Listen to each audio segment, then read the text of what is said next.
जय श्री हरि दर्शकवृन्द, स्वागत छ कुण्डली दर्पण अनलाइन टिभीमा। म प्रस्तोता मनोज अधिकारी यहाँहरु समक्ष आज विशेष 2079 सालको कर्कट राशिको वार्षिक राशिफल लिएर आएको छु। कर्कट राशि हुने महानुभावहरुका लागि यो 79 साल के कस्तो बन्दैछ, तपाईको भाग्य परिस्थितिले तपाईलाई के कस्तो साथ दिनेछ, समग्र पक्षलाई समेटेर हामीले राशिफल प्रस्तुत गर्ने नै छौं।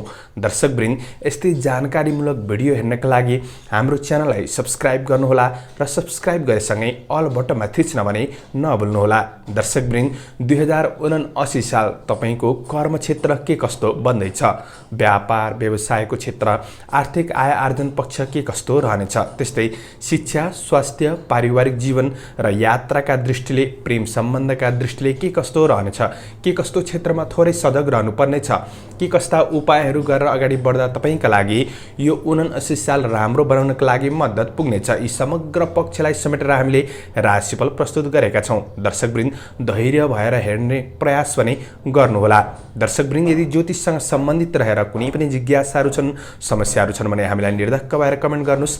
तपाईहरुको जिज्ञासाको समाधान ढिलो चाँडो नै भए पनि हामी समाधान गर्ने प्रयास गर्नेछौं। आउनुस्, राशिफल प्रस्तुत गर्नु पूर्व यो 79 सालमा विशेष ग्रहहरूको गोचर स्थिति के कस्तो बन्दैछ त्यसको छोटो जानकारी लिहालौं। कर्कट राशि हुने महानुभावहरुका लागि बृहस्पति ग्रह तपाईको राशिबाट भाग्य भावमा 9 स्थानमा रहनेछ। त्यस्तै राहु ग्रह कर्म भावमा, केतु ग्रह चतुर्थ स्थानमा र शनि ग्रह 7औं भावमा रहेर ग्रह गोचर दृष्टिफल प्रदान गरिरहेको अवस्था रहेको छ। यिनै ग्रह गोचरीय आधारमा हामीले राशिफल प्रस्तुत गरेका छौं। दर्शकवृन्द, सरसर्ती हेर्दै गर्दा तपाईका लागि 79 सालमा बृहस्पति ग्रहले भाग्य भावमा रहेर विशेष फल प्रदान गरिरहेको अवस्था रहेको छ र केतु ग्रहले अशुभ फल प्रदान गरिरहेको अवस्था देखिन्छ। अब प्रवेश गरौं यो सालको कर्म क्षेत्रतिर। तपाईका लागि यो वर्ष कुनै पनि नोकरीजन्य काम कार्यको क्षेत्रमा आबद्ध रहेर तपाई काम गर्दै हुनुहुन्छ भने ती कार्यहरूमा केही पदोन्नति हुन सक्ने समय रहेको छ। प्रशासनिक क्षेत्रसँग रिलेटेड तपाई काम कार्य गर्नु हुँदैछ भने ती क्षेत्रहरूमा मान सम्मान बढ्न सक्ने समय रहेको छ। कार्य दृष्टिले तपाईका लागि यो वर्ष शुभ वर्ष नै रहेको छ। तपाईका धेरै समयदेखि रोकिएका काम कार्यहरूलाई तपाईले अगाडि बढाउन सक्ने समय पनि हो। यो वर्ष केही महत्त्वपूर्ण नयाँ कार्यको थालनी हुन सक्ने समय रहेको छ र केही नयाँ अवसरहरू तपाईले प्राप्त गर्न सक्ने समय पनि हो। काम कार्यको वातावरणमा सामान्य समस्याहरू भने निम्तिन सक्छन् राहु ग्रहको असरले गर्दाखेरि, त्यसैले तपाईले विशेष मेहनत भने गर्नुपर्नेछ। यो वर्ष सामाजिक काम कार्यको क्षेत्रमा विशेष पद प्रतिष्ठा प्राप्त गर्न सक्ने, धार्मिक कार्यहरूमा तपाई विशेष अग्रपंक्तिमा रहन सक्ने समय पनि रहेको छ। धार्मिक र सामाजिक कार्यमा मान सम्मान तपाईको बढ्न सक्ने समय रहेको छ। नेतृत्वदायी क्षमतामा वृद्धि हुन सक्ने समय पनि हो। यो वर्ष विशेष कृषि, चौपाय, दौपायको क्षेत्रमा तपाई आबद्ध रहेर काम कार्य गर्दै हुनुहुन्छ भने यी क्षेत्रहरूबाट पनि तपाईलाई विशेष लाभ प्राप्त गर्न सक्ने समय रहेको छ। आफ्नो जुन क्षेत्रमा हुनुहुन्छ त्यो क्षेत्रमा तपाईले विशेष उन्नति प्रगति गर्दै बढ्न सक्ने समय पनि हो। यो वर्ष माघ पछि तपाईलाई अढैया शनिको प्रभाव रहनेछ। यदि तपाईको कुण्डलीमा शनि कमजोर अवस्थामा छ भने चाहिँ माघ पछिको समय तपाईको काम कार्यको क्षेत्रमा केही चिन्ता बढ्न सक्छ, गरेको काममा अब्जसहरू मिल्न सक्छन् र विवादित कार्यमा कतै फस्न सकिन्छ। ती कुराहरूमा तपाईले विशेष सजग रहेर बढ्नुपर्नेछ। तर यदि कुण्डली शनि कमजोर अवस्थामा छ भने मात्र त्यो समस्याहरू निम्तिने हो। समग्र कार्य दृष्टिले तपाईका लागि यो साल राम्रो नै देखिन्छ। अब व्यापार व्यवसायको क्षेत्रमा हेर्दै गर्दा यो वर्ष तपाईको व्यावसायिक विकासका योजनामा तपाई लाग्न सक्ने, आफ्नो व्यवसायलाई वृद्धि गर्न सक्ने समय पनि हो र तपाईको लगानीको केही अवसरहरू प्राप्त गर्न सक्ने समय रहेको छ। साझेदारी विकासको क्षेत्रमा तपाई लागि पर्न सक्ने समय पनि हो भने यो वर्ष व्यवसायबाट तपाईलाई उन्नति प्रगति हुन सक्ने समय रहेको छ। व्यावसायिक दृष्टिले पनि लाभ प्राप्त गर्न सक्ने समय हो। आर्थिक दृष्टिले तपाईका लागि यो साल हेर्दै गर्दा आर्थिक आय आर्जन पक्ष सकारात्मक नै देखिन्छ र आय इन्कमका स्रोतहरू फेला बढ्न सक्ने समय पनि हो। आर्थिक दृष्टिले विशेष गरेर वैशाख, जेठ, असोज र पुष महिना तपाईंका लागि फलदायी रहनेछन्। यी महिनाहरूमा विशेष लाभ प्राप्त गर्न सक्ने, विशेष उन्नति प्रगति हुन सक्ने र लगानीको क्षेत्रबाट तपाईंलाई आय इन्कम पक्ष सकारात्मक गर्दै बढ्न सक्ने समय रहेको छ।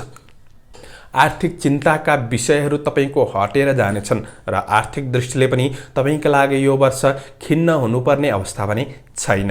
र अब विद्यार्थी वर्ग जो हुनुहुन्छ उहाँहरूका लागि यो वर्ष पढाइ क्षेत्र के कस्तो रहनेछ?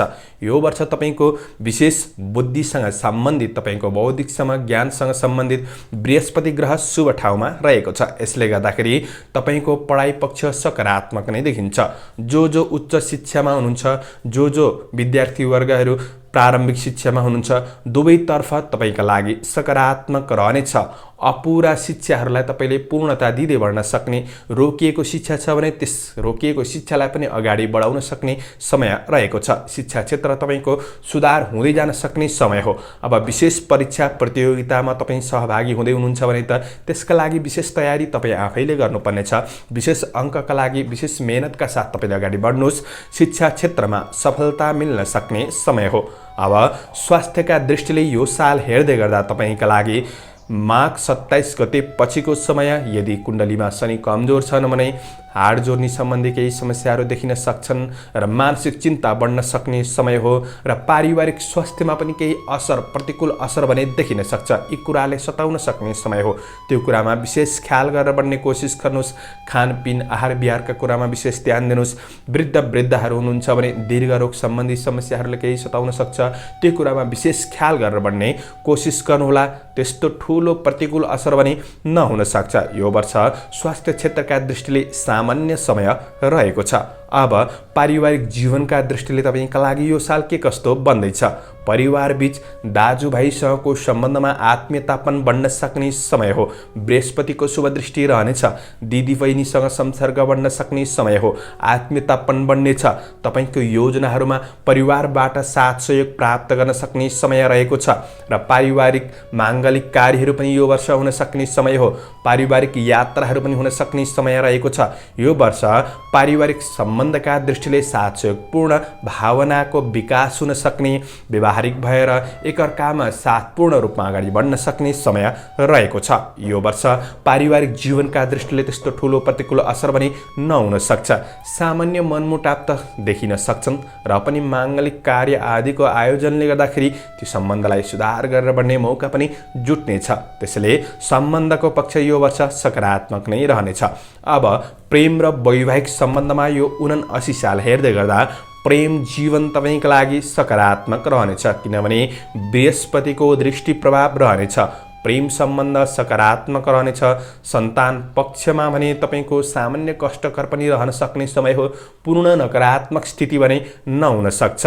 र अब यो वर्ष वैवाहिक जीवनका दृष्टिले हेर्दै गर्दा वैवाहिक जीवनमा सामान्य कहिलेकाहीँ गडबडको स्थिति देखा पर्न सक्छ, किनभने तपाईंको राशिबाट शनि ग्रह 7औं भावमा रहनेछ। त्यो कुरामा विशेष ख्याल गर्नुहोस्। सामान्य शङ्का उपशङ्काहरू रहन सक्छन्, तर तपाईहरू बीचमै नभए तापनि अन्य व्यक्तिको कुराले गर्दाखेरि यो समस्या निम्तिन सक्छ। त्यसैले वैवाहिक सम्बन्धमा एकअर्कामा विश्वास जगाइराख्नु आवश्यक रहेको छ। एकअर्का बीचको दूरीलाई घटाउने कोसिस गर्नुहोस्। नजिकपन बढाउने कोसिस गर्नुहोस्। तपाईँ टाढा हुनुहुन्छ भने पनि भावनात्मक रूपमा कुराकानीको रूपमा एकअर्कामा सामिप्यतापन हुनु आवश्यक रहेको छ। यो कुरालाई विशेष ख्याल गरेर बढ्ने कोसिस गर्नुहोला।